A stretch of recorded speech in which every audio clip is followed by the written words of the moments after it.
senators.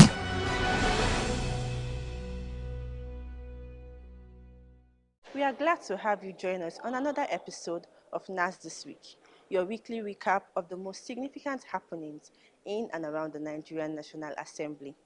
I am Sharon Ebwesomi. We begin from outside the Parliament, where a citizen town hall on legislative elections for National Assembly candidates in the Federal Capital Territory has been held on Monday.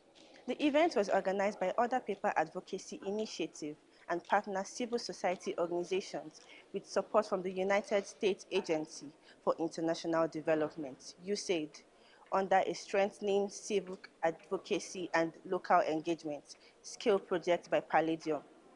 The candidates of the People's Democratic Party and All Progressive Congress were, however, absent at the town hall, which featured about 14 candidates running for House of Representatives and senatorial seats in the FCT. So we believe that the legislature is the foremost and indeed the most critical arm of government. So I congratulate you, distinguished candidates, for choosing to go to the National Assembly, because you have chosen right. And because if you get it right, we believe that our country will be making progress going forward. So this is the first time, at least in the Federal Capital Territory, where we'll be having a town hall like this to call up those who want to represent us in the National Assembly. Take the podium. Tell us why you want to go to the National Assembly. Do you want to go there to build roads? Do you want to go there to dig boreholes? Do you want to go there to fight malaria? Is that your job? Should that be your job? Is that your function? Is that why you should go to the National Assembly? Whatever it is that is an agenda for you, you have the moments shortly to tell distinguished and honorable members of the Federal Capital Territory, citizens of this country, why you want to go to the National Assembly. In the House of Representatives, President Muhammadu Buhari has on Tuesday transmitted the Federal Capital Territory statutory budget for 2023 fiscal year.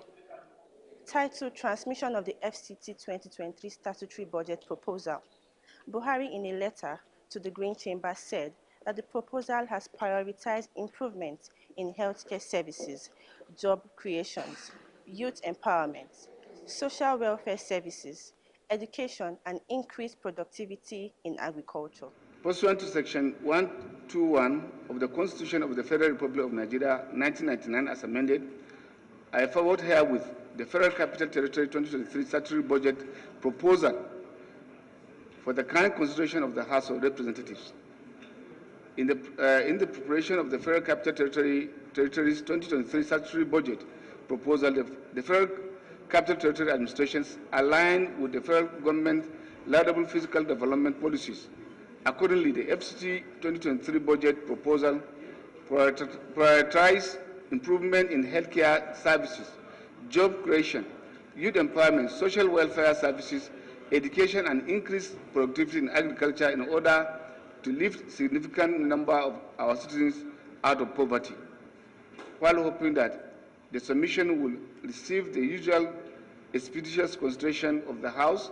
Please accept, Right Honorable Speaker, the assurance of my highest consideration. Yours sincerely, Muhammadu Buhari, signed. On Tuesday also, the House considered a bill sponsored by Rep. Sergius Ogun, seeking to criminalize the abandonment of newly born babies by parents. The bill is titled A Bill for an Act to Amend the Child's Rights Act, Cap C-50, Laws of the Federation of Nigeria, 2004, to impose sanctions on any parent who abandons a newborn child and absconds after birth, and for related matters. It proposes a 6-month jail term for convicted offenders. Where a parent abandons a child at the time or place of his birth, he shall be guilty of an offense and upon conviction be liable to fine of 200,000 naira or imprisonment for 6 months or to both such time and imprisonment.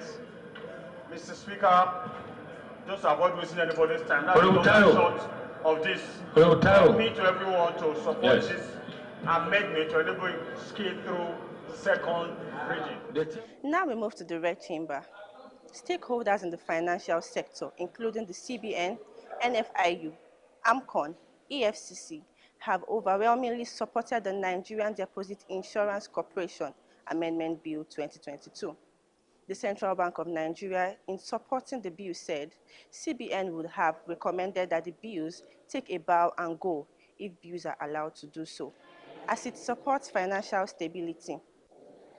At its plenary on Wednesday, the Senate threatened 100 federal government-owned agencies with zero budget allocation in 2023 over their refusal to honor invitations of its Committee on Public Accounts to explain expenditure from service-wide votes between 2017 and 2021. The Senate named the affected 100 agencies to include the State House, Presidential Fleet, Ministry of Finance, the Armed Forces, Police, and INEC, sequel to a complaint against them by the chairman of the Senate Committee on Public Accounts, Matthew Orogide. Similarly, the Red Chamber also kicked against plans by the Central Bank of Nigeria to limit cash withdrawal by any individual to 100,000 naira and corporate bodies to 500,000 naira per week from January 9, 2023. Finally, the acting clerk of the National Assembly, Sani Tambuwa, has assured National Assembly legislative aides of meeting their demands with regards remuneration. He gave the assurance on Monday in Abuja at the 2022 Induction Orientation Program for legislative aides to senators and members of the House of Representatives. In his remarks, Tambuwa, who underscored the role of legislative aides in lawmaking, said that he would ensure that effort was made in addressing their welfare. This is where we end today's episode of Nass This Week. Until I come your way again, and please don't forget to follow and subscribe.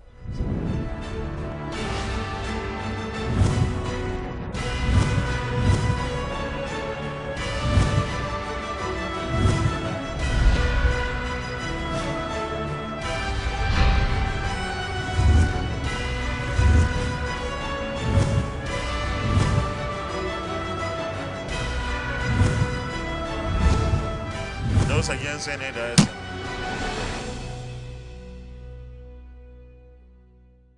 To all our channels.